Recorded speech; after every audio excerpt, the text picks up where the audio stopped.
আজকে ডিএম ঘেরাও অফিস কেন, কি ব্যাপার? এসআইআর এর হিয়ারিং এর নামে মমতা ব্যানার্জির সরকার এই ডিএমরা মানুষকে হয়রানি করছে, সাধারণ মানুষকে ইচ্ছাকৃতভাবে নামের বানান ভুল করেছে। বিএলএরা ওরা কারা? বিএলও সব হচ্ছে তৃণমূলের নিযুক্ত বিএলও। ওরা ইচ্ছাকৃতভাবে মানুষের নামের বানান ভুল করে হিয়ারিংয়ে ডাকছে, অসুস্থ লোক, বয়স্ক লোক, এই যে হয়রানি করছে তার প্রতিবাদে আমরা এখানে বসেছি।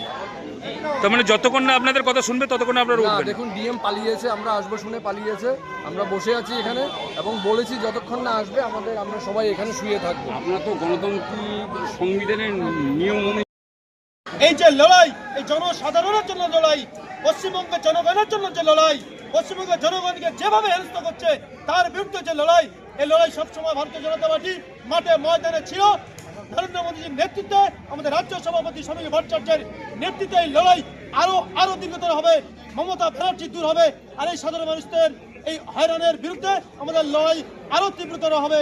আমরা এই বার্তা দিয়ে আজ এখান থেকে সমস্ত মানুষকে, অংশগ্রহণকারী সমস্ত নেতৃত্ব কর্মীবৃন্দকে ধন্যবাদ জানিয়ে আজ আমরা এখান থেকে বাড়ি ফিরছি। ভবিষ্যতে আরো তীব্রতর আন্দোলন। ভারত মাতা কি জয়, ভারত মাতা কি জয়।